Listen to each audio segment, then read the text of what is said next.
The German shepherd's paw struck the study window with 3 deliberate taps, each one measured and urgent, pulling Domenico Caruso from the abyss of his 3rd sleepless night.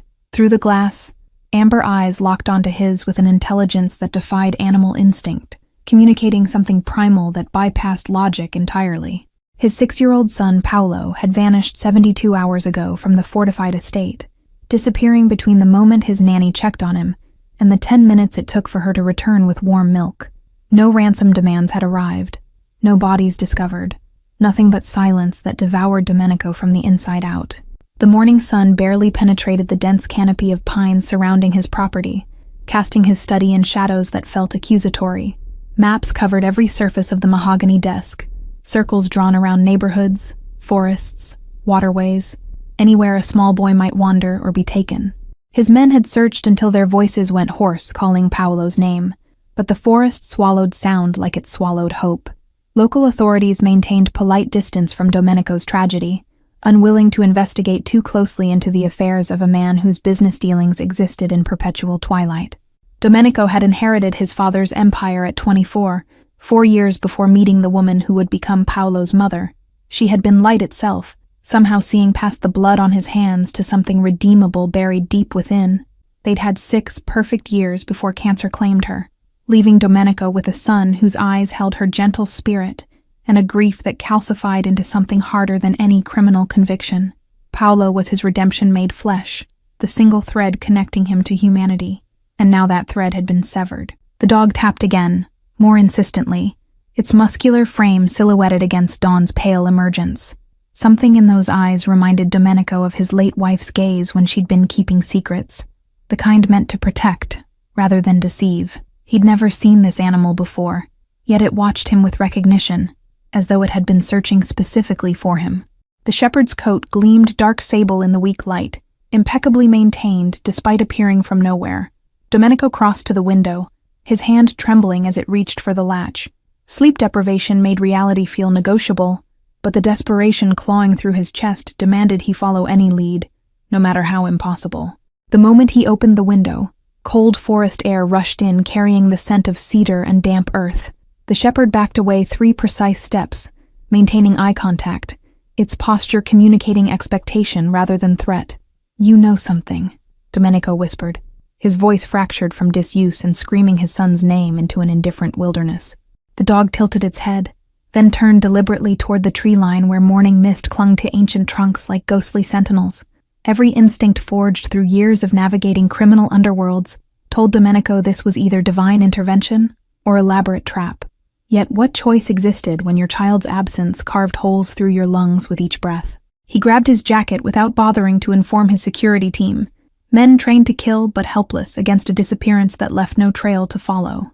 The shepherd waited at the forest's edge, patient as death itself, watching Domenico descend the stone steps from his study's private entrance. Dew soaked through his Italian leather shoes immediately, but physical discomfort registered as distant static compared to the screaming void where his son should be. The dog moved the instant Domenico reached the tree line, not running, but maintaining a steady pace that assumed he would follow. It navigated between towering pines with supernatural confidence, occasionally glancing back to ensure Domenico hadn't fallen behind. The forest here was old growth, protected by environmental laws that even his influence couldn't circumvent. Ironic, given his wife's passionate speeches about preserving wild spaces. He'd nodded along while mentally calculating profit margins, never imagining these very trees might hold answers to his unraveling. 20 minutes of hiking brought them to terrain Domenico had never explored, despite living adjacent to these woods for 8 years.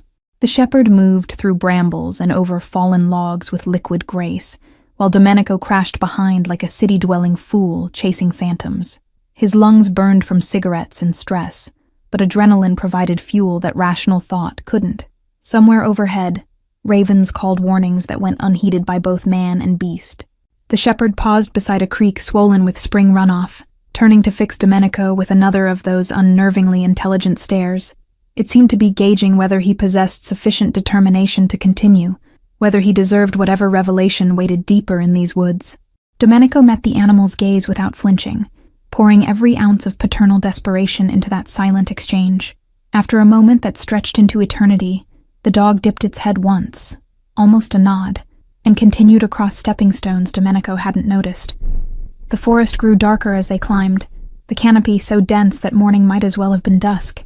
Ferns covered the ground in prehistoric abundance, and moss transformed every surface into something primordial and untouched by modern corruption. This was the world his wife had loved, the wilderness she'd disappeared into for hours during their marriage, returning with dirt under her nails and peace in her expression. He'd been too consumed building his empire to ask where she went, what called her away from their temperature-controlled mansion. The shepherd's ears suddenly pricked forward, its entire body going still with focused attention.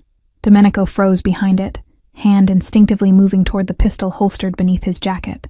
They'd reached a small clearing where sunlight managed to penetrate, illuminating something that made his heart seize with recognition. Draped over a low branch, as though carefully placed rather than discarded, hung Paolo's favorite jacket, the blue windbreaker with reflective strips that his nanny had helped him pick out 3 months ago. Domenico stumbled forward, snatching the jacket with hands that shook so violently he nearly dropped it.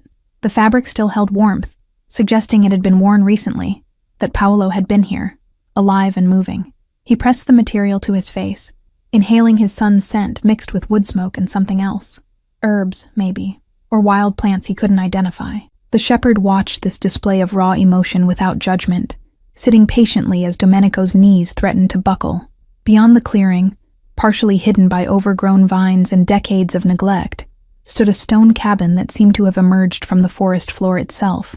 Its walls were constructed from river rock mortared together with such skill that time had barely touched them, though wooden shutters hung at odd angles, and the roof showed gaps where shingles had surrendered to gravity. The shepherd moved toward this structure with purposeful determination, its nails clicking against a stone pathway that led to a weathered door hanging ajar. Domenico followed because alternatives no longer existed, his son's jacket clutched against his chest like a talisman. The cabin's interior was surprisingly dry, despite its apparent abandonment, dust motes dancing in light that filtered through broken windows. Simple furniture remained, a table, 2 chairs, shelves lined with mason jars containing substances he couldn't identify. Someone had been here recently. A blanket lay folded on the narrow bed, and the stone fireplace contained ash still soft with recent warmth. The shepherd moved to the far corner where a wooden chest sat beneath the room's single window.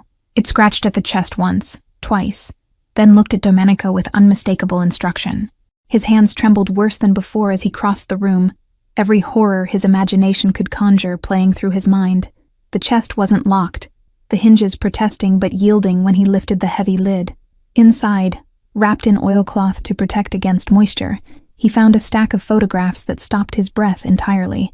The top image showed a young girl, perhaps 8 years old, standing in this very clearing with a smile that punched through Domenico's chest like a bullet. He knew that smile, had fallen in love with its grown-up version, had watched it fade during chemotherapy sessions that stolen everything beautiful from the world. His wife stared out from the photograph, decades younger but unmistakably her, surrounded by people he'd never seen, a family that had never been mentioned in the life history she'd shared. Behind them, barely visible in the photograph's background, sat this same stone cabin looking much better maintained than its current state suggested. Domenico's legs finally gave out, sending him to his knees on the cabin's dusty floor, with the photograph clutched in white-knuckled fingers. His wife had never mentioned growing up near these woods, had claimed a childhood in the city, with adoptive parents who died before they met. Every story she'd told about her past suddenly felt like carefully constructed fiction, and the betrayal cut deeper than any enemy's knife. The shepherd approached and pressed its cold nose against his hand, offering comfort that somehow made the moment more surreal. The remaining photographs told a story his wife had taken to her grave, summers spent in this cabin, teenage years captured in fading color showing her teaching younger children to identify plants, graduation celebrations held around massive bonfires, her wedding to Domenico himself with these mysterious people present in the background, where he'd never noticed them. He'd been so focused on her walking toward him that day, so consumed by disbelief that someone so pure would choose someone so stained, that he'd failed to truly see who stood witness. Now those faces stared at him from frozen moments, accusing him of willful blindness.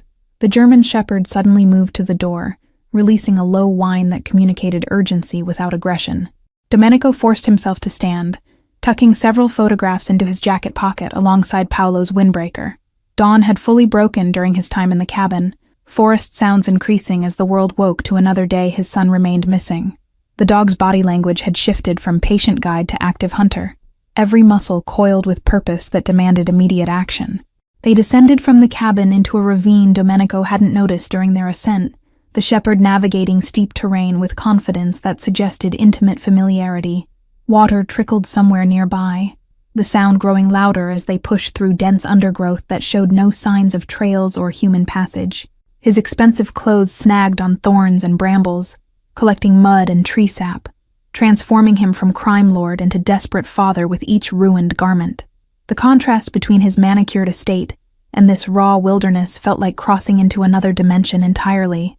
The ravine opened onto a clearing where a stream cut through ancient rock formations, creating natural pools that reflected the canopy above. The shepherd stopped at the water's edge, lowering its head to drink while keeping one eye fixed on Domenico. He knelt beside the animal, cupping cold water to his face, the shock of it cutting through exhaustion and emotional overload.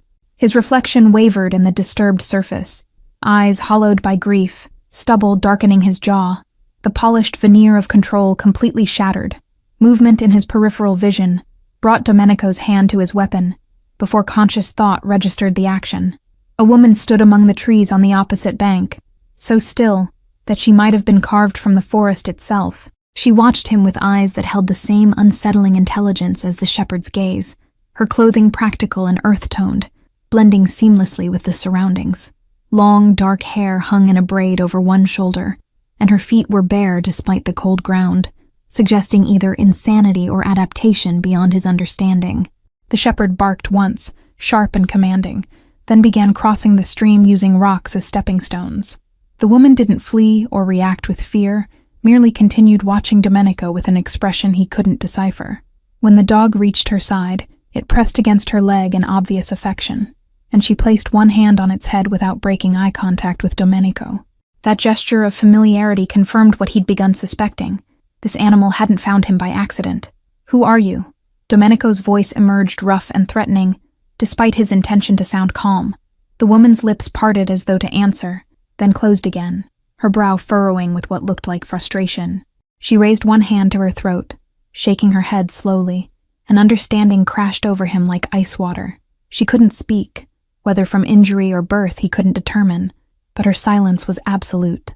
The irony wasn't lost on him. He'd built an empire on carefully chosen words and negotiations, now confronted with someone beyond his primary weapon's reach. The woman gestured toward the forest behind her, a sweeping motion that encompassed the deeper wilderness, then pointed at Domenico with clear intention. She wanted him to follow, to trust someone who emerged from nowhere with a dog that knew too much, and secrets that involved his dead wife. Every survival instinct screamed this was a trap, that he was being led away from safety into ambush. Yet she made no move to threaten, and the shepherd sat calmly at her side, its tail sweeping the ground in patient expectation. "My son," Domenico managed, his voice breaking on the second word. "Paolo, 6 years old. Have you seen him?" The woman's expression transformed instantly from guarded neutrality to something approaching compassion. She nodded once, firmly, then gestured again toward the forest with increased urgency. Relief and terror collided in Domenico's chest with physical force.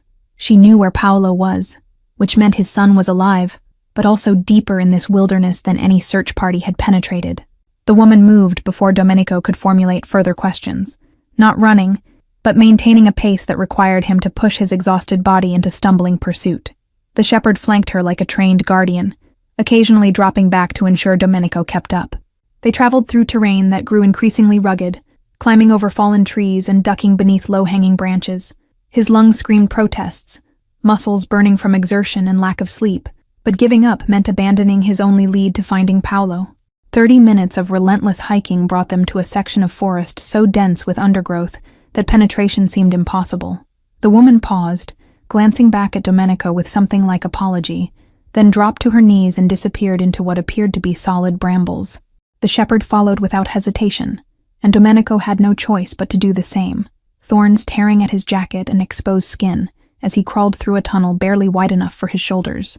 He emerged on the other side bleeding from a dozen scratches, his expensive clothes in tatters, looking more like a vagrant than the feared head of a criminal organization. The woman stood waiting in a space that defied everything he understood about his surroundings. They'd entered a hidden valley, protected on all sides by steep hills, covered in such dense vegetation that discovering it accidentally would be nearly impossible. Sunlight filtered through the canopy in golden shafts, illuminating structures that made Domenico's breath catch in disbelief. A complete settlement existed here, hidden from aerial surveillance and ground exploration, existing in deliberate secrecy from the modern world. Cabins similar to the abandoned one dotted the valley floor, connected by worn paths and surrounded by carefully tended gardens. Smoke rose from several chimneys, and the sound of children's laughter drifted through the air, a sound that brought Domenico to a complete stop, his heart hammering against ribs that suddenly felt too tight. The woman walked confidently toward the nearest structure, the shepherd at her heels, while Domenico followed in a daze that bordered on hallucination. People emerged from cabins and gardens, watching his arrival with curiosity rather than alarm. They wore simple clothing, most of it handmade from natural materials, and their faces held a peacefulness he'd never encountered in his world of constant violence and negotiation. Several children peeked from behind adult legs, their eyes wide with the innocent fascination of youth encountering something unfamiliar. Then he saw him, Paolo, sitting beside a fire pit in the valley's center, completely absorbed in learning to weave what appeared to be a basket from willow branches. An elderly woman sat beside his son, guiding small hands with patient gestures, speaking in low tones that carried affection rather than threat. Paolo looked unharmed, clean, and startlingly content, showing none of the terror Domenico had imagined consuming his son during 3 days of absence. The relief was so overwhelming that Domenico's vision briefly darkened, his body swaying as delayed shock finally caught up with adrenaline's depletion. Paolo! The name tore from Domenico's throat in a sound more animal than human, loud enough to startle birds from nearby trees. His son's head snapped up, eyes widening with recognition, but instead of running toward safety, Paolo's expression transformed into something complicated, guilt mixing with joy, fear blending with protective defiance. The boy set down his basket carefully, murmuring something to the elderly woman, before standing and walking toward Domenico with deliberate slowness that suggested reluctance rather than eagerness. Paolo stopped 3 feet from his father, close enough to touch but maintaining distance that communicated something fundamental had shifted during their separation. The boy looked healthier than Domenico had ever seen him, color in his cheeks from outdoor activity, dirt under fingernails from honest work, a light in his eyes that the mansion's sterile luxury had never produced. That vitality was a silent accusation, suggesting these strangers had provided something essential that Domenico's protection and wealth couldn't replicate. "I'm not lost, Papa," Paolo said quietly, his small voice carrying conviction that belonged to someone much older. "I came here on purpose. They said you would come looking, that the dog would bring you when you were ready to understand." The words didn't make sense, implying premeditation and conspiracy that a 6-year-old couldn't orchestrate. Yet Paolo stood his ground with determination Domenico recognized from his own reflection, the stubborn certainty of Caruso men throughout generations who'd built empires on refusing to yield. The elderly woman who'd been teaching Paolo basket weaving approached with slow dignity, her weathered face holding kindness that made Domenico's defensive instincts scream warnings he couldn't articulate. She was perhaps 70, with silver hair braided in the same style as the silent woman who'd guided him here. Deep lines around her eyes suggested a lifetime of smiling rather than suffering, and her hands were gnarled from manual labor, yet gentle in their movements. She studied Domenico with the assessing gaze of someone who'd spent decades reading people beyond their carefully constructed facades. "You have your mother's eyes," she said to Paolo, her voice accented with something regional Domenico couldn't place. "But your father's fire, a dangerous combination if not properly guided." She turned that penetrating stare on Domenico, and he felt stripped bare under scrutiny that somehow saw past his reputation into the frightened man beneath. "Your wife spoke of you often during her visits here. She loved you desperately, but worried what world she'd brought a child into by marrying into yours." The revelation struck Domenico like a physical blow. His wife had maintained connection to this place throughout their marriage, visiting without his knowledge, discussing their life with strangers he'd never been allowed to meet. The betrayal he'd felt in the cabin intensified, mixing with grief that had never properly healed from her death. These people had known her in ways he apparently hadn't, understood pieces of her soul she'd deliberately hidden from him. The shepherd sat beside the silent woman, watching this confrontation with patient attention that suggested it had witnessed similar scenes before. She never told me about any of this, Domenico managed, gesturing at the settlement, at Paolo's contentment, at the community that existed in impossible secrecy. Never mentioned a childhood here, never brought me to meet. His voice broke as the full scope of her deception settled into his consciousness. Who are you people? Why did she keep you secret? The questions emerged hostile, defensive against the evidence that perhaps he'd never truly known the woman he'd mourned for a year. The elderly woman's expression softened with something approaching pity. She kept us secret, to keep us safe from your world, and to keep you safe from knowing she hadn't fully left ours. My granddaughter was born in that city your kind controls, adopted by people who promised her safety from the violence that came for her parents. She paused, letting that information settle. Your wife was my granddaughter. This valley has been our family's home for 5 generations, hidden from those who would destroy what they cannot control or profit from. Domenico's legs threatened to give out for the second time that morning, the implications cascading through his understanding of everything he'd believed about his life. His wife hadn't just hidden her past. She'd been running from something, or toward something, or maintaining dangerous dual existence between 2 incompatible worlds. Paolo, standing here, suggested she'd been preparing their son for eventual integration into this hidden community, training him for a life Domenico had never been meant to understand. The shepherd whined softly, and the silent woman placed a calming hand on its head. The photographs in the cabin, Domenico said, fighting for composure. Her parents, the ones who adopted her, they're in those pictures. The elderly woman nodded, sadness crossing her weathered features. They were part of this community before moving to the city, tasked with raising her away from danger that found us despite our isolation. But she always knew how to find her way home, and she brought that knowledge to Paolo during the last months of her illness. Paolo took a tentative step forward, his small hand reaching for Domenico's. Mama made me promise not to tell you until I was older, but she showed me the paths through the forest. She said someday I might need to know there was another place, another family, if things in your world became too dangerous. The confession emerged in a rush, as though Paolo had been carrying it like a weight since his mother's death. I didn't mean to scare you, Papa.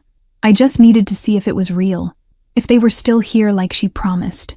The valley seemed to hold its breath while Domenico processed information that rearranged his entire reality.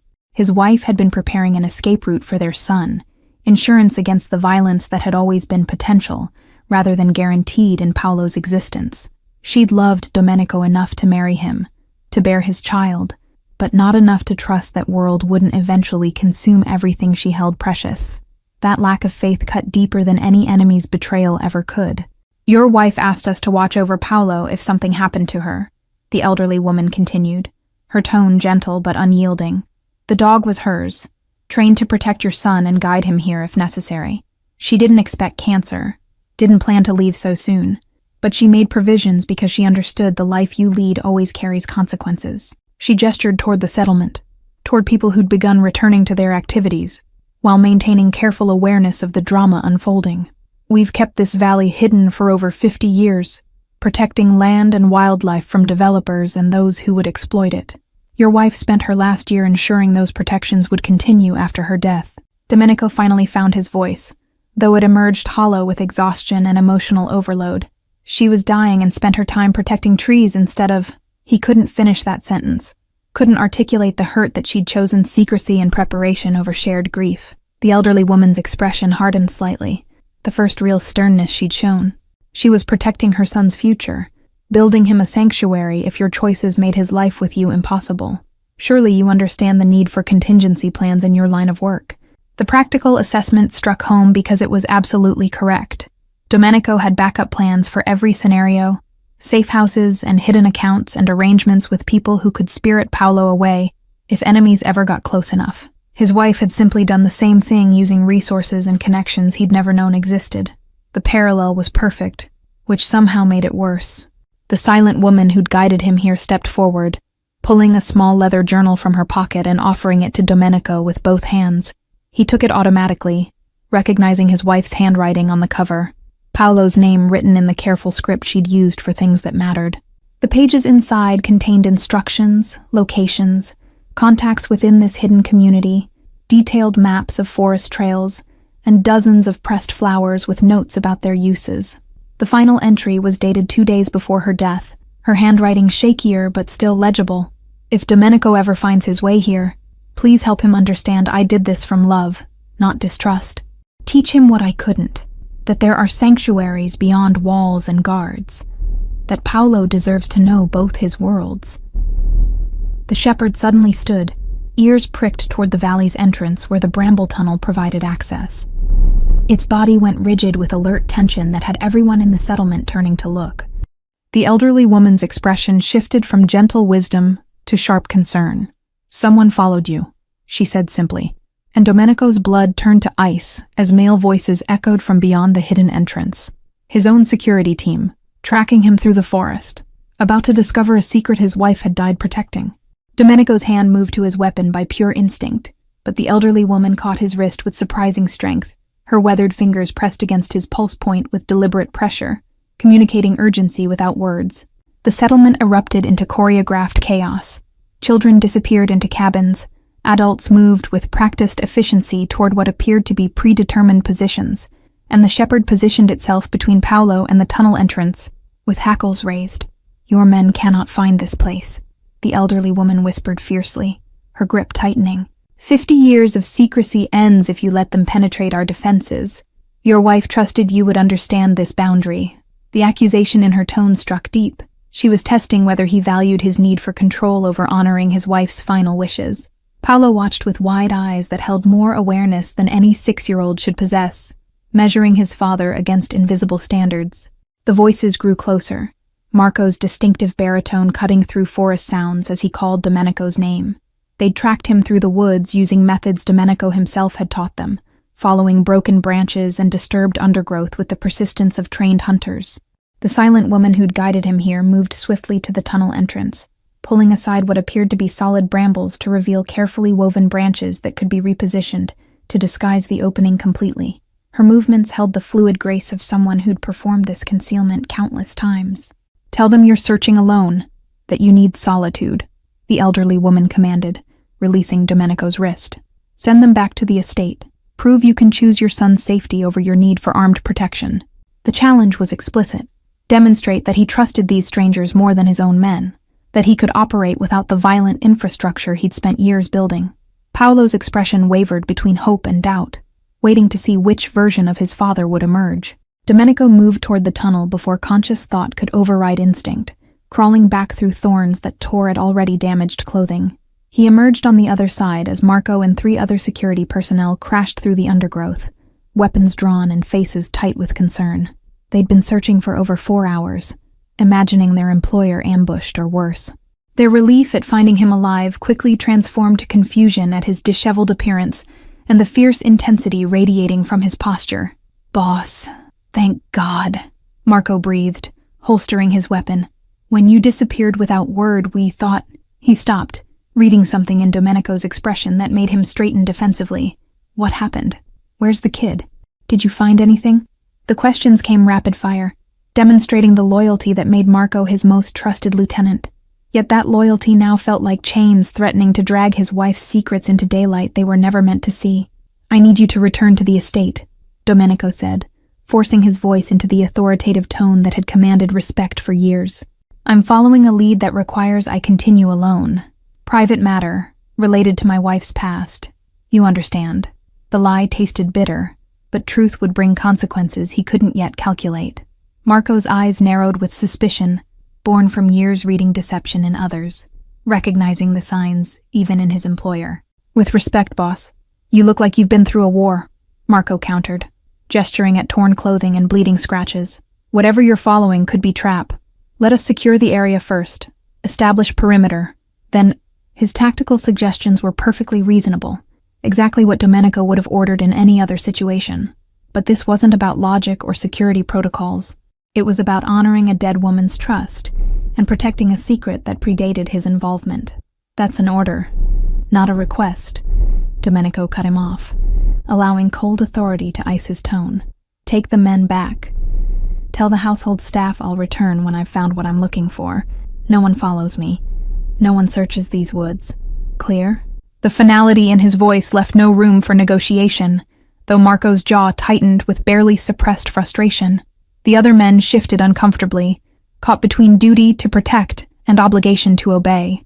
Marco held his gaze for 3 long seconds, engaging in a silent battle of wills they'd never had before. Finally, he nodded once, sharply. Your call, boss. But if you're not back by nightfall, I'm bringing every man we have into these woods. Understood? It was as close to defiance as Marco had ever come, demonstrating the genuine concern that made him more than just hired muscle. Domenico accepted the compromise with a slight dip of his chin, watching as his security team retreated through the forest with obvious reluctance. He waited until their voices faded completely before turning back to the concealed tunnel, finding the silent woman already pulling aside the camouflage to grant him re-entry.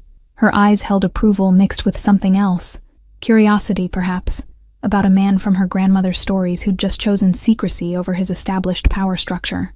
The shepherd waited on the other side, tail wagging slightly, as though congratulating Domenico on passing some crucial test.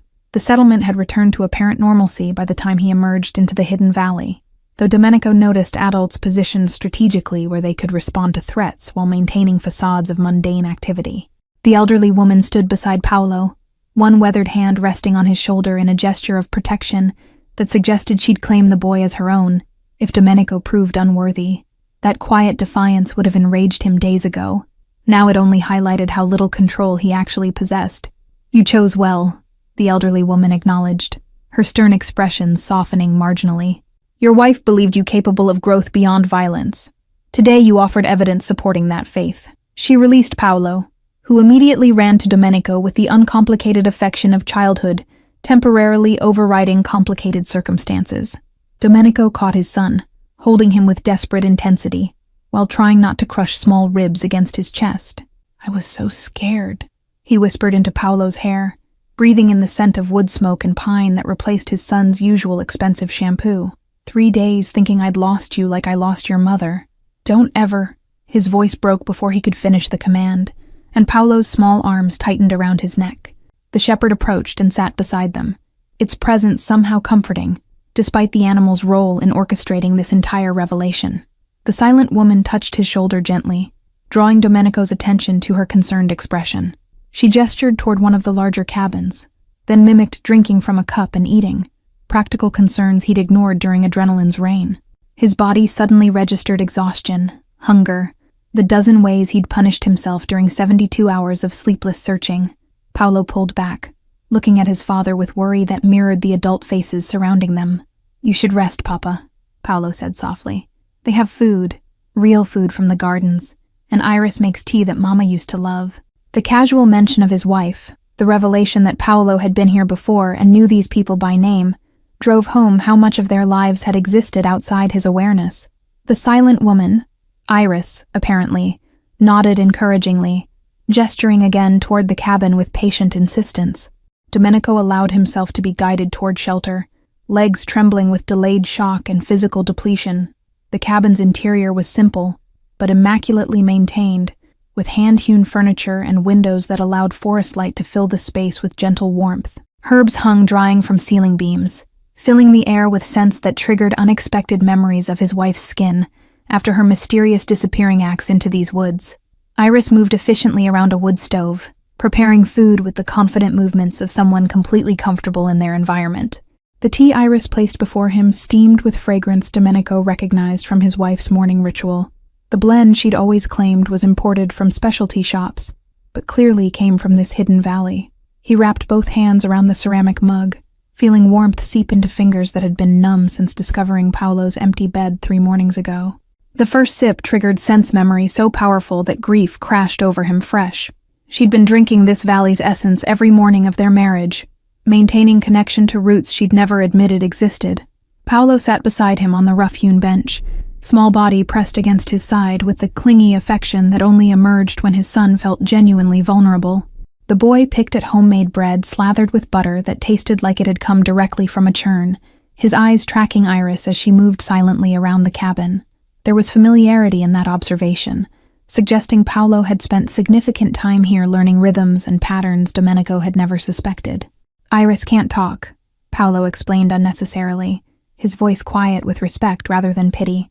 But she understands everything, and she knows sign language. Mama was teaching me before she got too sick to remember the signs. The revelation twisted something in Domenico's chest. his wife preparing their son for communication with people he'd never been introduced to, building bridges to a world she'd kept deliberately hidden. Paolo demonstrated a simple sign, and Iris responded with a smile that transformed her serious features into something luminous. The elderly woman entered without knocking, moving with the presumption of someone who owned space regardless of who currently occupied it. She carried more photographs, these ones showing recent years rather than decades past. Domenico's hand shook as he accepted them, recognizing his wife in image after image, visiting this settlement during what he'd believed were shopping trips or spa days, teaching children in the valley's center, working alongside others to repair cabin roofs and tend gardens. Her face in these photographs held a contentment he'd rarely seen during their life together. She came here every few weeks, more frequently during the last year, the elderly woman explained, settling into a chair across from them, initially to maintain connection to her heritage, later to prepare Paolo for the possibility he might need refuge. She brought supplies, medical knowledge from the city, news about development threats to the surrounding forest. In exchange, we taught her the old ways: plant medicine, sustainable living, how to exist without leaving traces your world could follow. Domenico forced himself to study each photograph with detective's attention, cataloging evidence of his wife's double life. There she was, teaching a teenage girl to identify medicinal herbs. There she stood with chainsaw in hand, helping clear fallen trees after a storm. There she sat in a circle of elders, notebook open, recording knowledge they wanted preserved. In every image, she looked vibrantly alive in ways his expensive gifts and protected mansion had never achieved. Why hide it? The question emerged harsh, with hurt he couldn't fully suppress. If this place made her happy, why not bring me here? Why maintain the secrecy even when she was dying? His voice cracked on the last word, grief and betrayal tangling into emotional knots he couldn't untie. The elderly woman regarded him with expression that mixed sympathy and exasperation, as though explaining something obvious to a stubborn child. You were a dangerous man, Mr. Caruso. Are still dangerous, if we're being honest. My granddaughter loved you deeply, but love doesn't eliminate reality.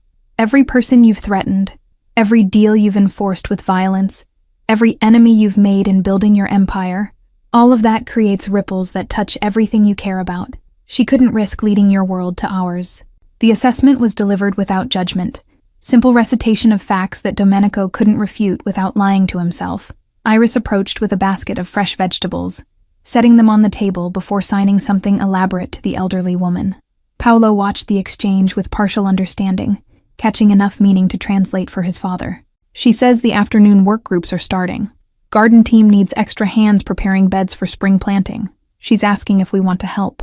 The casual invitation felt surreal, a mafia boss being invited to do manual agricultural labor by people who lived completely outside his sphere of influence.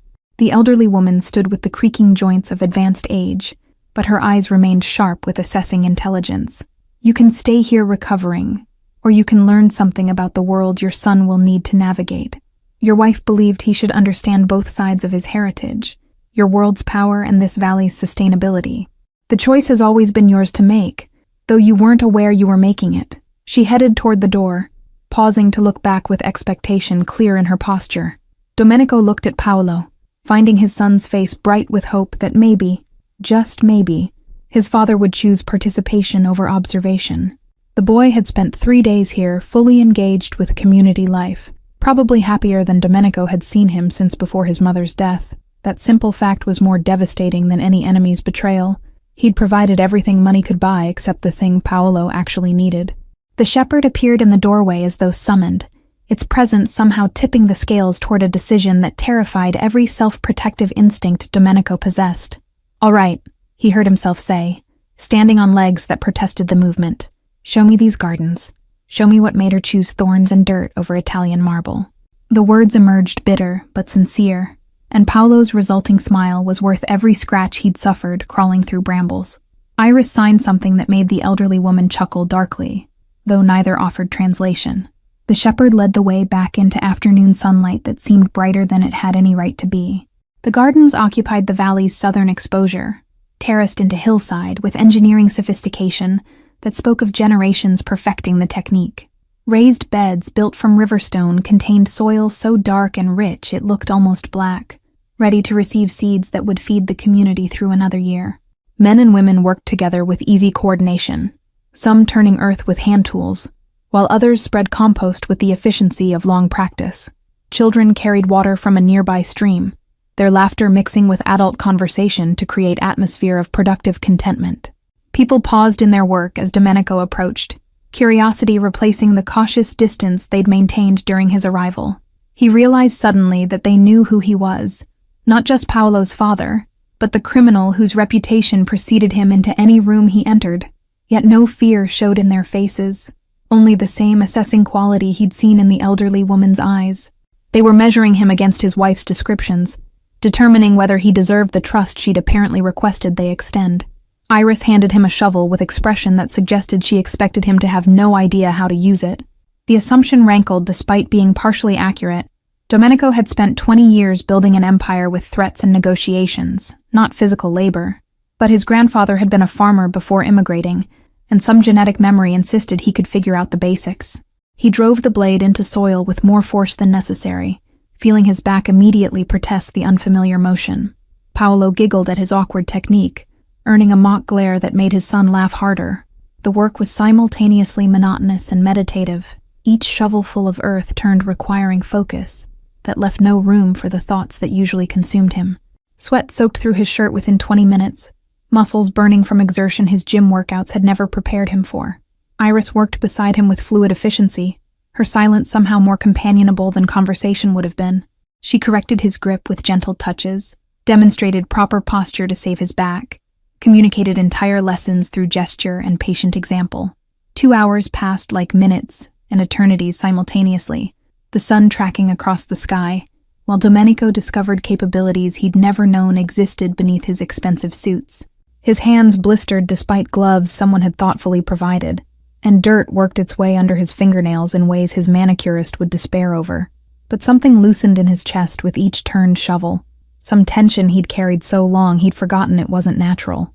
Paolo worked in the Children's Water Brigade, his laughter carrying across the garden with crystalline purity that made everything worthwhile. Evening arrived with the gradual dimming that only happened in places without artificial light pollution, the sky transforming through shades of amber and rose that seemed painted specifically for this hidden valley. Work ceased by unspoken agreement, tools cleaned and stored with the reverence of items that must last indefinitely. Domenico's entire body ached with the good pain of physical exhaustion, rather than the corroding stress that usually plagued him. His hands were filthy, his clothes ruined beyond any tailor's salvation, and he felt more present in his skin than he had since his wife's funeral. The community gathered for dinner around a central fire pit, the meal prepared collectively from ingredients everyone had contributed to growing or gathering. Long tables were set with mismatched dishes and cups, the lack of uniformity somehow adding to rather than detracting from the atmosphere. Children darted between adults with the confidence of being universally welcomed, while the shepherd moved through the crowd receiving attention from everyone it passed. Paolo stayed close to Domenico, but no longer clung, his comfort level suggesting this place felt like home in ways their mansion never had. Iris appeared beside Domenico with a bowl of stew that smelled like heaven and tasted even better, the flavors complex and satisfying in ways his chef's elaborate creations never achieved. She signed something, and the elderly woman translated from her position across the fire. "She wants you to know your wife's favorite spot was the bench beneath the ancient cedar at the valley's edge. She'd sit there for hours writing in her journal, working through thoughts she couldn't share anywhere else. The information was offered as gift, an invitation to understand the woman he'd loved, but apparently never fully known." After dinner, Domenico followed Iris's directions to find the cedar she'd mentioned, an enormous tree that must have been centuries old judging by its massive trunk. The bench beneath it was simple but well-maintained, positioned to overlook the valley below, while remaining sheltered by sweeping branches. Moonlight filtered through needles to create patterns on weathered wood, where his wife had apparently spent countless hours seeking peace. He sat heavily, his battered body grateful for rest, and pulled her journal from his jacket pocket where it had remained throughout the day's labor. The entries spanned their entire marriage, beginning with cautious hope that maybe she could build a life bridging two worlds. Early pages bubbled with love for Domenico, mixed with concern about his business dealings, her elegant handwriting revealing internal struggles she'd never voiced aloud. She'd written about finding him fundamentally good beneath the violence his circumstances required, believing she could help him see alternatives to the path his father had set him on. The optimism was heartbreaking in retrospect, knowing how things ultimately ended. Middle entries grew darker as she documented, realizing that Domenico wasn't interested in changing, that he'd chosen his empire over the values she'd hoped they'd share. She'd written about their arguments, ones he barely remembered, where she'd questioned the necessity of certain deals or the wisdom of particular alliances. His dismissals of her concerns were recorded in hurt phrases that made his chest tighten with belated regret. Yet alongside the pain, she'd written about Paolo's birth rekindling hope that maybe becoming a father would transform Domenico in ways marriage hadn't. The final year's entries were devastating, chronicling her diagnosis and treatment, while simultaneously detailing her desperate efforts to prepare Paolo for life without her. She'd written about bringing their son to the valley, teaching him the paths and people who could provide sanctuary if Domenico's world became too dangerous. Her fear wasn't that he'd intentionally harm Paolo, but that the violence inherent in his lifestyle would eventually consume their son through proximity. Each entry hammered home the reality that she'd died believing Domenico incapable of choosing anything beyond the power and control he'd spent years accumulating. The last entry stopped his breath entirely. If Domenico ever finds this journal, if the shepherd successfully brings him here after I'm gone, maybe there's hope. I've loved him through every terrible choice, every moral compromise, every moment he chose empire over ethics, but I can't love him into changing. That choice has to be his. All I can do is create a path for Paolo to escape if necessary, and trust that maybe, someday, Domenico will understand why I had to. The words blurred as tears Domenico had been suppressing for 3 days finally broke through his carefully maintained control. Iris found him there sometime later, sitting in darkness with his wife's journal clutched against his chest, like it could somehow bring her back. The silent woman carried a lantern that cast gentle light across his devastated expression, without judgment or pity. She settled onto the bench beside him, maintaining respectful distance while making her supportive presence clear. They sat in silence for long minutes, Domenico's grief finally given space to breathe beyond the constant demands of appearing strong for employees and enemies alike. Eventually, Iris pulled out a small notebook, writing quickly before showing him the page. She spoke of you often during the last months. Despite everything, she never stopped believing you had capacity for choosing differently. She said you'd protected her with the same fierceness you'd later protect Paolo, that the violence in you came from love turned defensive rather than inherent cruelty. She thought grief might crack you open enough to see beyond what your father taught you to value. The words were offered not as absolution, but as evidence that his wife had understood him better than he'd understood himself. Domenico looked toward the valley where firelight still flickered, and voices carried on night air with the contentment of people who'd found sustainable ways to exist. Paolo was down there somewhere, probably being told stories or learning songs, absorbing community life with the adaptability of childhood. His son deserved better than being collateral damage in battles Domenico had chosen to fight, better than living behind walls and armed guards, because his father couldn't imagine alternative ways of wielding influence. His wife had tried to tell him this for years, but he'd been too consumed by empire building to listen. "I don't know how to be anything except what I am," he said aloud, not sure if he was speaking to Iris, or his wife's memory, or the forest itself. "The people I've hurt, the deals I've made, the reputation I've built. All of that exists regardless of whether I want to change. There's no walking away clean from the life I've chosen." The admission felt like confession, acknowledging reality he'd spent years justifying as necessary, rather than examining as deliberate choices he'd made repeatedly. Iris wrote again, her pen moving with confident speed. "Your wife didn't expect you to become someone different. She hoped you'd choose to apply your capabilities differently. You've built an empire through force and fear. Imagine what you could build with those same skills directed toward protecting things that matter. This valley has survived 50 years through careful legal navigation and strategic obscurity. We could use someone with your understanding of power structures to ensure we survive 50 more." The proposition was presented as simple fact rather than manipulation, inviting him to consider alternatives he'd never imagined possible. The idea settled into his consciousness like a seed finding fertile soil. His entire adult life had been oriented around accumulating power for its own sake, proving he could exceed his father's achievements through superior ruthlessness. But what if that same strategic intelligence could be repurposed toward preservation, rather than exploitation? The valley's existence depended on remaining hidden from developers and government entities that would either destroy it or regulate it into something unrecognizable. That was a problem his particular skill set could actually solve. My enemies would use this place against me if they knew it existed, Domenico said slowly, working through implications.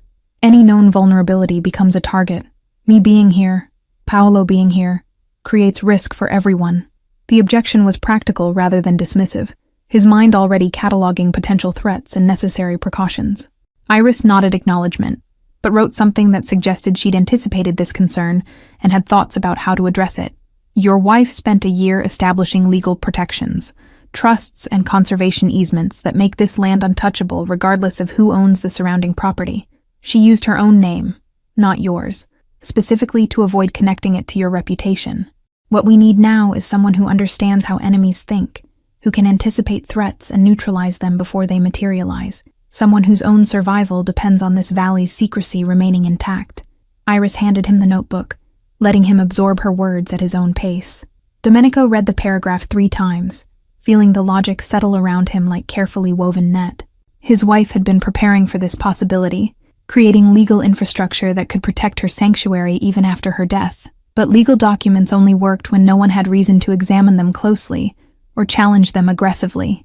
That's where his understanding of violence and intimidation became useful, not to threaten the valley, but to ensure anyone who might threaten it understood the consequences of such actions. The irony of using criminal skills to protect something innocent from corruption wasn't lost on him. I'd have to maintain appearances in my other life, he said, thinking through logistics. Can't just disappear without triggering succession wars that would make my enemies bolder, but I could create distance, delegate more, extract myself gradually from direct operations, make it look like grief is making me less sharp, less interested in maintaining control. Let ambitious underlings think they're gaining ground while I'm actually redirecting my attention here. The strategy formed as he spoke, his tactical mind engaging with challenges that felt meaningful rather than merely profitable. Iris smiled and wrote one final sentence before standing to leave him with his thoughts.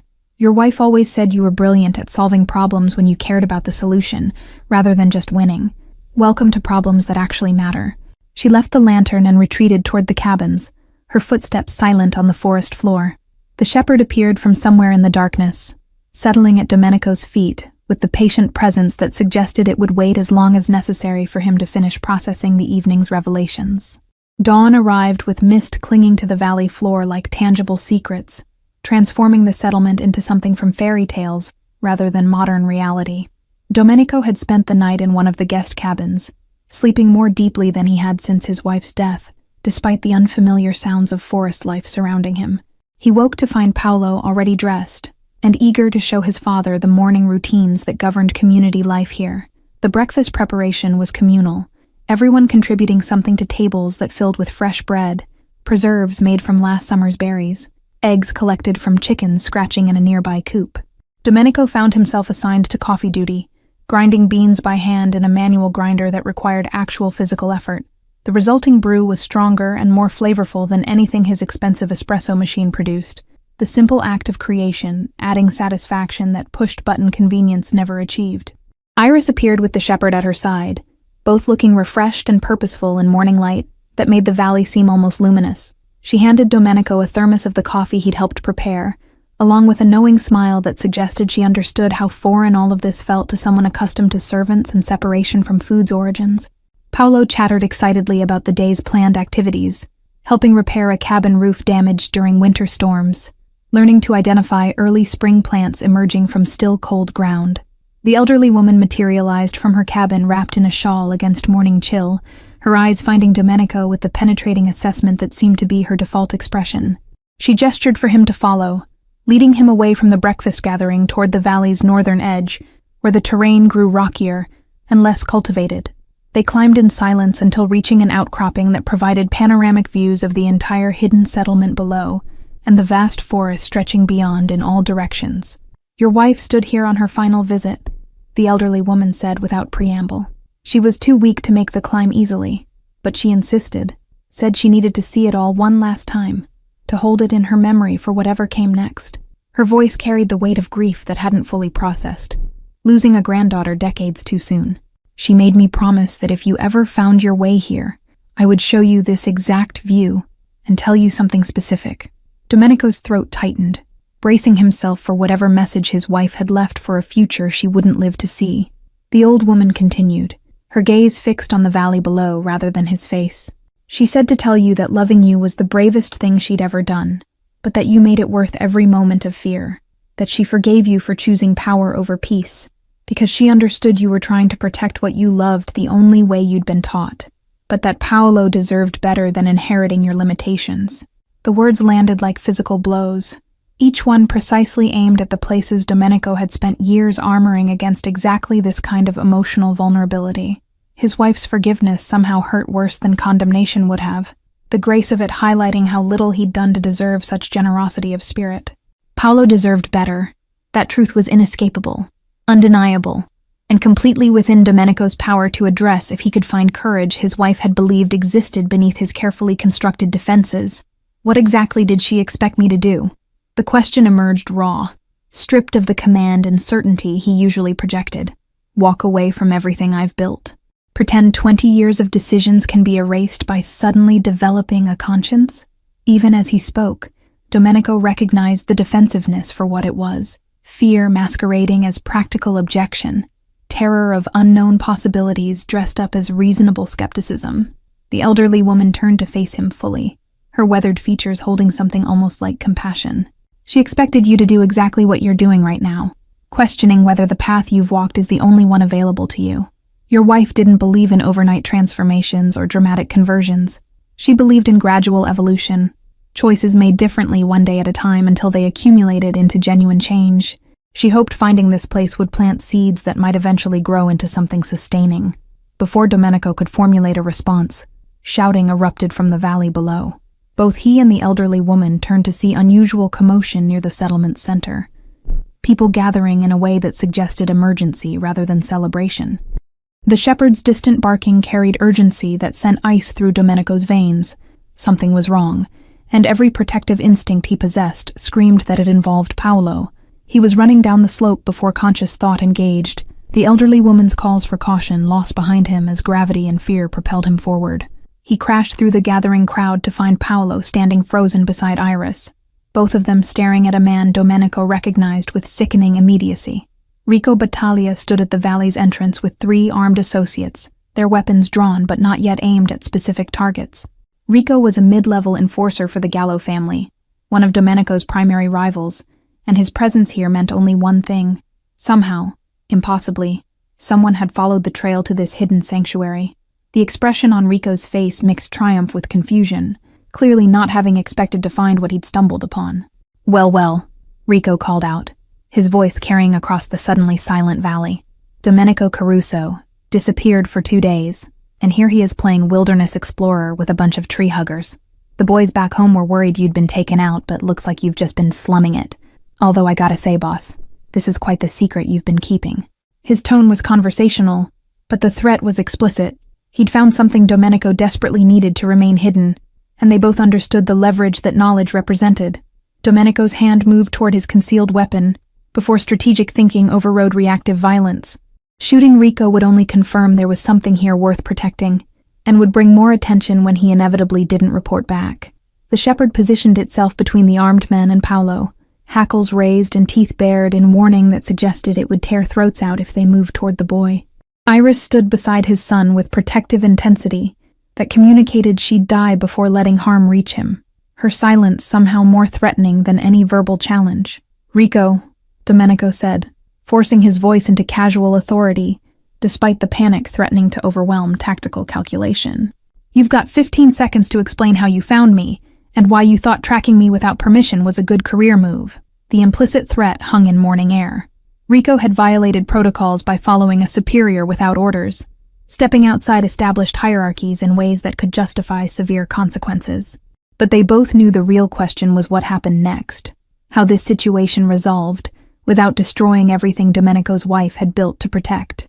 Rico's confidence wavered slightly, recognition that he'd perhaps miscalculated by coming here with hostile energy rather than feigned concern. Marco sent word you'd disappeared into the woods alone, seemed worried. I was in the area on other business and figured I'd check that you weren't in trouble. Guess I was right to be concerned. Finding you out here with your kid and a bunch of strangers who seem real interested in staying off the grid. Makes a man wonder what other secrets you've been keeping from the families who depend on your leadership. The implication was clear. Rico would leverage this discovery to advance his position within the Gallo organization, possibly using it to undermine Domenico's authority or force concessions in ongoing territorial negotiations. The settlement's residents watched this confrontation with varying degrees of alarm, clearly understanding they were witnessing their secrecy being compromised by exactly the kind of violence their isolation was meant to avoid. Paolo's face had gone pale, his small hand clutched in Iris's, understanding enough to know his father's world had just invaded his mother's sanctuary in catastrophic fashion. Domenico's mind raced through options, each one carrying consequences that rippled outward in unacceptable directions. He could kill Rico and his men, but their bodies would trigger investigations that would bring authorities exactly where they couldn't come. He could attempt bribery, but that would confirm there was something valuable to protect, and would only delay inevitable exposure. He could threaten retaliation, but Rico had clearly calculated those risks before coming here, and deemed the potential reward worth gambling his life on. The tactical impossibility of the situation was its own form of trap. Then Iris did something completely unexpected. She stepped forward with deliberate calm and began signing in rapid, complex gestures that none of the armed men could interpret, but that commanded attention through sheer confidence. The elderly woman moved to translate, her voice steady despite the weapons pointed in her general direction. "This woman says you've stumbled onto a conservation project that's been operating under federal protection for 5 years. Environmental monitoring station tracking endangered species migration patterns. She says we have documentation from Fish and Wildlife Services, permits from Forest Service, and regularly filed reports with multiple government agencies. Nothing secret or illegal happening here." The lie was delivered with such conviction that even Domenico almost believed it. Rico's expression shifted from triumphant to uncertain, the presence of governmental oversight changing calculations significantly. Nobody wanted attention from federal agencies, whose investigations were harder to control than local police. Iris continued signing, and the elderly woman kept translating. "She says Mr. Caruso's late wife was a volunteer with the project before she died, and he brought his son here to connect with her memory. If you'd like to verify our permits, she can provide documentation and contact information for our government liaisons." Though she wonders why armed men are threatening environmental scientists on federal land. The reversal was masterful, transforming the settlement from vulnerable secret into bureaucratically protected entity that posed risk to anyone threatening it. Rico exchanged glances with his associates, clearly recalibrating. Getting crosswise with environmental agencies meant complications even his bosses would avoid if possible. The elderly woman pressed the advantage, her tone shifting from defensive to mildly annoyed. "We appreciate Mr. Caruso's concern for his employees' well-being, but perhaps next time a simple phone call would be less disruptive to sensitive wildlife observation we're conducting. Several bird species nest in this area during spring migration. Your presence is likely disturbing them considerably." Rico lowered his weapons slowly, pride wrestling with practical assessment of whether this was worth pursuing. "Yeah, well, environmental stuff isn't really my area. Just wanted to make sure the boss was safe. You know how it is. Glad everything's legitimate here." The backpedaling was clumsy but face-saving, allowing him to retreat without admitting he'd been outmaneuvered. "We'll head back. Let Marco know you're fine and just doing some personal stuff. No need to mention the bird watching or whatever to anyone else. I'm sure you value your privacy." The implied threat was obvious. Rico would keep quiet about the settlement's existence in exchange for unspecified future considerations, leveraging his knowledge as insurance policy. Domenico recognized the play because he'd used similar tactics countless times, building power through accumulated secrets that could be deployed strategically. But accepting that arrangement meant permanently ceding leverage to someone who could expose this place whenever it suited his ambitions, leaving Paolo's sanctuary vulnerable to whims of a man whose loyalty was purchasable by whoever offered the best price. "Actually, Rico, I think we need to talk about this somewhere private," Domenico said, his tone shifting into the cold authority that had built his reputation. "Paolo, stay with Iris. Everyone else, continue with your day. Nothing to see here." The command was obeyed immediately by the settlement's residents, who melted away with the practiced efficiency of people accustomed to avoiding unwanted attention. Rico's associates shifted nervously, recognizing the change in atmosphere, but unable to identify exactly what had triggered their instincts toward flight. Domenico led Rico away from the valley's center toward a section of forest dense enough to muffle sound, but open enough that treachery would be difficult to accomplish undetected. The shepherd followed at distance, maintaining watch without interfering. Once they were sufficiently isolated, Domenico turned to face Rico with expression that made the other man's hand drift toward his holstered weapon. "Here's how this is going to work," Domenico said quietly. "You're going to forget you ever found this place. You're going to tell Marco I was visiting my late wife's conservation project and got emotional about her memory. You're going to file this away as personal tragedy rather than exploitable intelligence." Rico's laugh was nervous rather than genuine. "And why would I do that when I'm sitting on information that the gallows would pay handsomely for? No offense, boss, but your family connections and grief don't outweigh career advancement." The defiance was expected, even necessary for what came next. Domenico had spent 20 years reading men like Rico, understanding exactly which pressure points would transform bravado into compliance without requiring violence that would echo back destructively. "Because I'm going to give you something better," Domenico continued, pulling out his phone and scrolling to encrypted files he'd never planned to use. "I've got documentation of every violation the Gallo organization has committed in the past 5 years. Locations of hidden accounts, names of corrupted officials, evidence that would put your bosses away for decades and collapse their entire operation." He turned the screen to show Rico enough proof to be credible without revealing everything.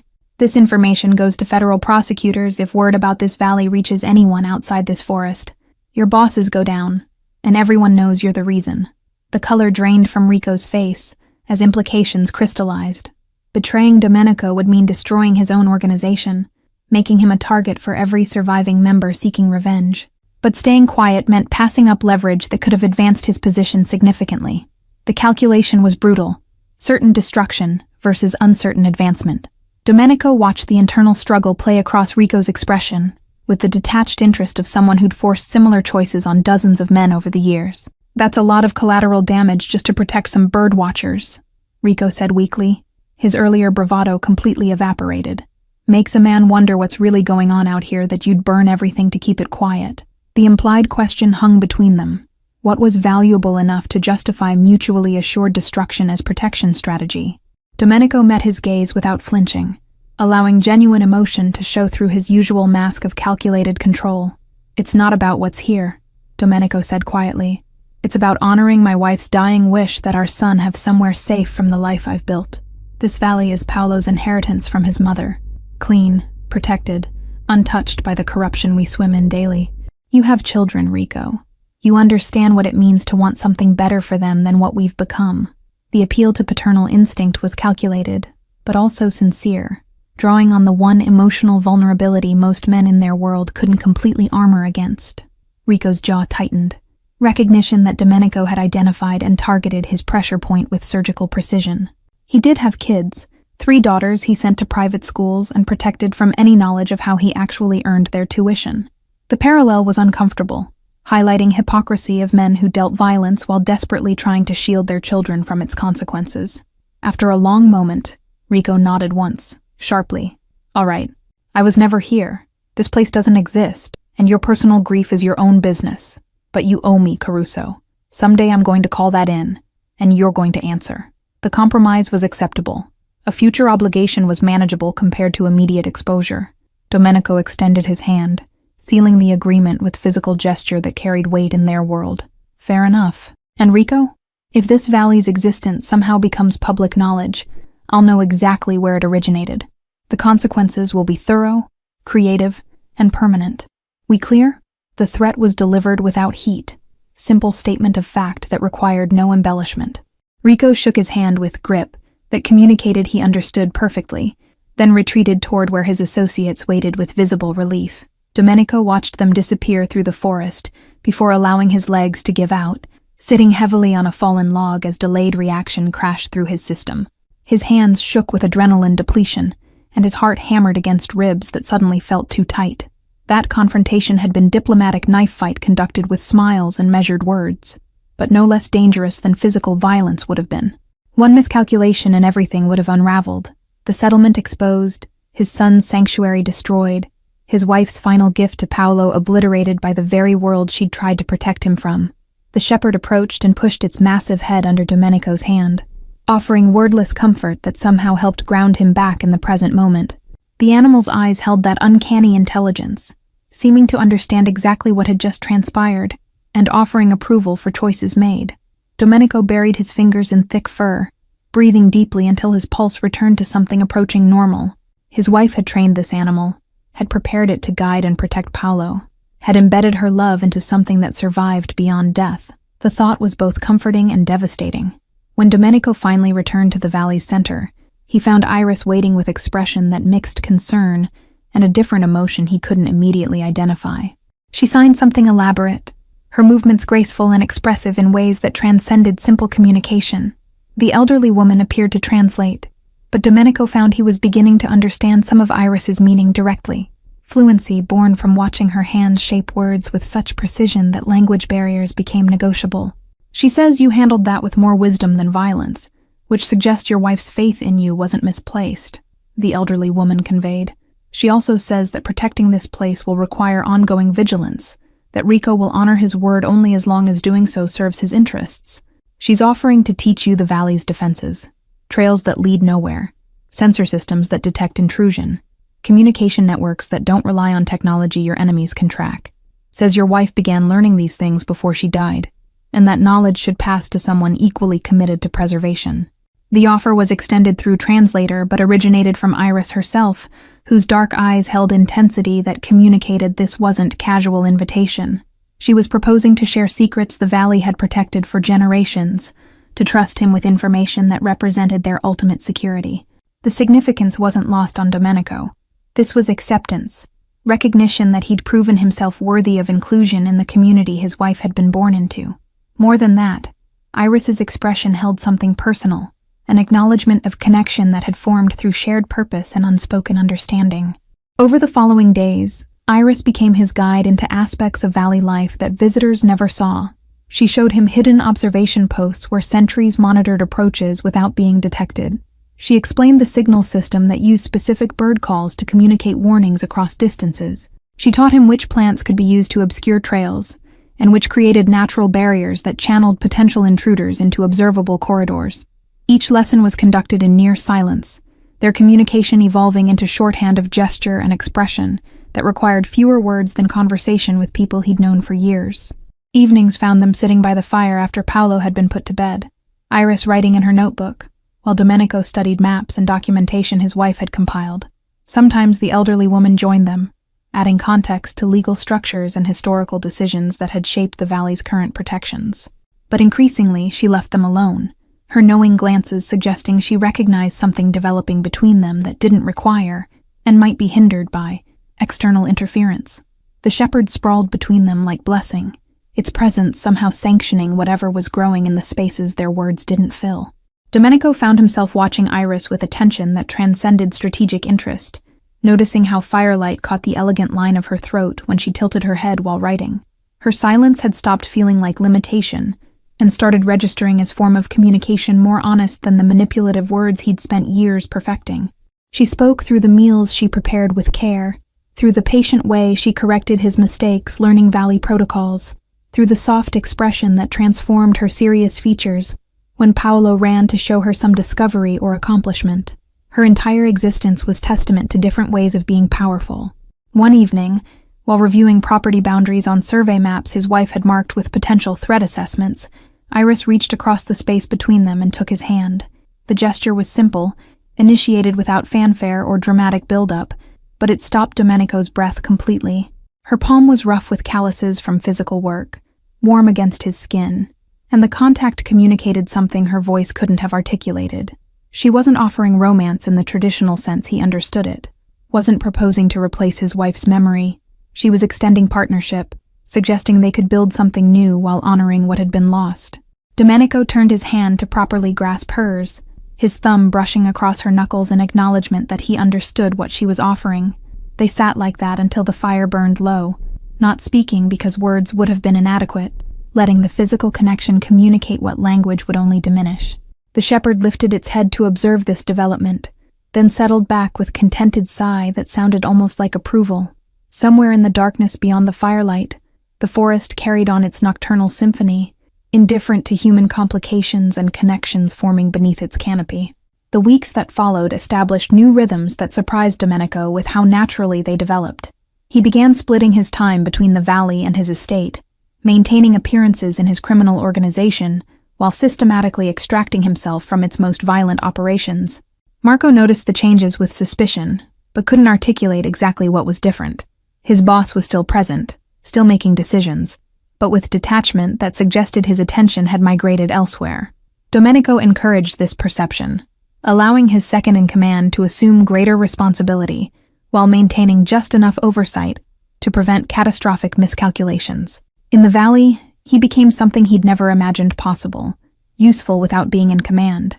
Iris taught him carpentry skills for maintaining cabins, plant identification for understanding the forest's medicine cabinet, tracking techniques for monitoring wildlife movements that indicated ecosystem health. His hands, which had spent years signing documents that destroyed lives, learned to build things that lasted beyond quarterly profit reports. Paolo flourished watching his father evolve, seeing possibilities for masculinity that didn't require dominance and violence as primary expressions. The relationship with Iris deepened through shared work, rather than romantic gestures, their connection built on mutual respect and complementary capabilities.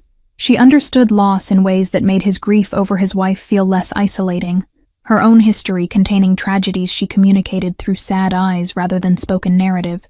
They developed private language of glances and touches, small intimacies that acknowledged growing affection without rushing toward traditional relationship milestones. The Valley accepted their partnership with quiet approval, recognizing that Domenico's commitment to protection intensified with personal investment in what he was guarding. Spring advanced into early summer, bringing the migration patterns Iris had falsely claimed they were monitoring during Rico's intrusion. Actual bird species returned to nest in the protected valley, their presence validating the cover story in ways that felt almost like cosmic approval. Paolo helped document sightings with enthusiasm that suggested his mother's love of nature had successfully transmitted across generations. The boy had started calling Iris by name rather than formal address, his comfort with her presence evolving into something approaching familial affection. One evening, while reviewing legal documents for upcoming county planning meetings that could affect surrounding forest access, Domenico realized he'd stopped thinking about the valley as his wife's legacy and started experiencing it as his own responsibility. The shift was subtle but fundamental.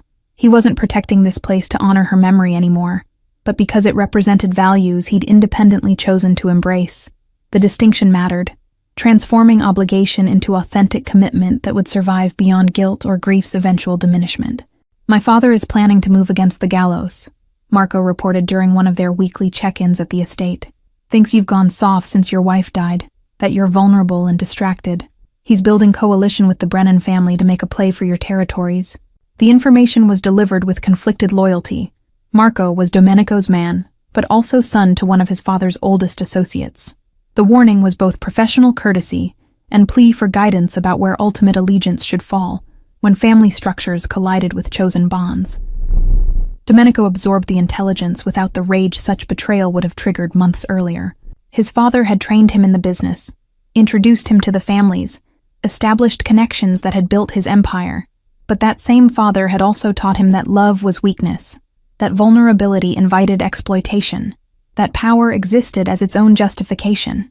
Paolo deserved different lessons, and Domenico had finally accepted that delivering them meant rejecting the man who'd shaped his early understanding of masculinity and success.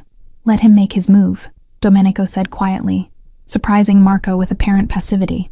"I'm done fighting wars over territories that matter only because we've all agreed they matter. Tell your father I'll meet with him and the Brennans next week. Neutral ground, no weapons, just conversation about reorganizing arrangements that benefit everyone more than continued conflict would." The proposal was radical in their world, suggesting negotiation rather than violence, collaborative resource sharing rather than zero-sum competition. Marco's expression showed he thought grief had truly broken his boss's spirit, weakening him into diplomatic capitulation. But Domenico had different plan entirely. He would offer his father and the rival families something they couldn't obtain through violence: access to legal expertise that could protect their operations from increasing federal scrutiny, intelligence networks that identified threats before they materialized, political connections that provided advance warning of investigations and regulatory changes. In exchange, he wanted their agreement to leave specific territories undeveloped, creating buffer zones around protected lands like the Valley. He would transform from territorial warlord into specialized consultant, maintaining influence without the constant violence his wife had rightfully feared. The night before the crucial meeting, Iris found Domenico staring at maps that showed his criminal territories overlaid with conservation lands and development threats. She didn't need words to understand he was attempting something unprecedented, risking everything on belief that men who'd spent lives pursuing power through violence could be persuaded to choose different measures of success. She placed her hands on his shoulders, her touch grounding him in the present moment while his mind spiraled through contingencies and potential disasters. He pulled her down to sit beside him, needing her physical presence as anchor against the vertigo of deliberately dismantling structures he'd spent decades building. This could fail spectacularly, he admitted, speaking aloud what they both understood. My father could interpret this as weakness and move to eliminate me. The other families could see opportunity to carve up my holdings. I could lose everything I've built and endanger the valley in the process. The fears were legitimate, based on realistic assessment of men whose default response to change was violent resistance. Iris pulled out her notebook, writing with the careful precision she employed for important communications. Your wife spent her last year preparing for the possibility you might choose this path. She established fallback positions, legal documents that activate if something happens to you, financial resources hidden under names no one would think to search, contacts with environmental organizations that could mobilize public pressure if necessary. You're not alone in this, and failure doesn't mean total loss. It means trying again with different strategy. The revelation that his wife had prepared for this specific scenario was simultaneously comforting and heartbreaking. She'd believed in his capacity for evolution, even while creating contingencies for his potential failure or death. That faith demanded he actually commit to the risk, rather than hedging with half measures that maintained escape routes. Domenico pressed his forehead against Iris's shoulder, breathing in the scent of wood smoke and herbs that had become synonymous with safety and home. The shepherd curled at their feet, completing the picture of family he'd been slowly constructing from fragments of loss and hope. The meeting occurred at dawn in a warehouse Domenico's organization used for legitimate import operations, the space empty except for a single table and chairs positioned beneath industrial lighting that left no shadows for concealed threats. His father arrived flanked by the Brennan family's leadership, their expressions mixing anticipation with confusion about why they'd been invited to negotiate rather than simply taking what they wanted. Domenico had come alone except for Marco, whose presence represented institutional memory and connection to both sides of the emerging conflict. You've called us here to surrender, Domenico's father stated without preamble, his tone mixing satisfaction with contempt. I'd say I'm disappointed, but honestly, you've been weak since that woman died. Time to step aside and let men with actual spines run things properly. The insult was designed to provoke violent response, to demonstrate that Domenico had indeed lost the cold brutality that had built his reputation. Every instinct trained into him since childhood screamed to respond with overwhelming force, to prove dominance through the language of violence they all understood. Instead, Domenico smiled with genuine amusement that confused everyone present. I'm not surrendering anything. I'm retiring from the game you're playing because I've found a more interesting one. But I'm offering you something valuable before I go. Information, connections, and expertise that will make you all richer and safer than territorial warfare ever could. In exchange, I want agreements protecting specific properties from development and a clean exit that doesn't require me to destroy everything to keep you from pursuing me into retirement. The proposal hung in the warehouse's stale air, so unexpected that none of the hardened criminals knew how to respond initially. His father recovered first, leaning back in his chair with expression that suggested he thought his son had suffered complete mental breakdown. And why would we agree to anything when we can just take what you're offering and everything else you own? You've already admitted you're out. That makes you prey, not partner. The logic was sound according to their world's rules, which was precisely why Domenico had prepared for this response. Because the federal government is about to bring RICO charges against the Brennan organization, and they have evidence that will trace back to your operations as well, Father, Domenico said calmly, producing documents from sealed envelope. I know this because I've been their confidential informant for the past 6 months, feeding them information about everyone except myself. These charges disappear if you accept my terms. They proceed if I give the signal that negotiations have failed. You have 10 minutes to decide whether pride is worth spending your final years in federal prison. The silence that followed was absolute, broken only by sound of papers being passed around the table, as hardened criminals confronted evidence of their own betrayal by someone they'd underestimated. Domenico's father's face had gone dangerously red, rage warring with self-preservation instinct honed through decades of survival. The Brennan leadership exchanged glances that communicated they were calculating whether killing Domenico would prevent the information from being released or simply guarantee it. Marco had gone pale, understanding that his boss had been playing a completely different game than anyone suspected while appearing weak and grieving. "You've been working against us for months," his father finally managed, voice tight with controlled fury. "Your own family. For what? Some nature preserve where your dead wife used to volunteer? You've thrown away everything I built, everything I taught you for trees and birds?" The incomprehension was genuine. He truly couldn't process that his son had valued something beyond power and wealth accumulation, that different success metrics existed than the ones he'd spent his life pursuing. "I've thrown away a life that killed my wife through stress and fear, that would eventually kill my son through violence or corruption," Domenico corrected quietly. "I'm keeping the parts that matter, Paolo, connections to people who choose cooperation over conquest, and the ability to sleep without wondering which enemy will move against me tomorrow. You can join me in choosing differently, or you can fight me and lose everything, but you don't get to take what I'm protecting." That option died when I decided my son's future mattered more than my father's approval. Thank you all for following this story.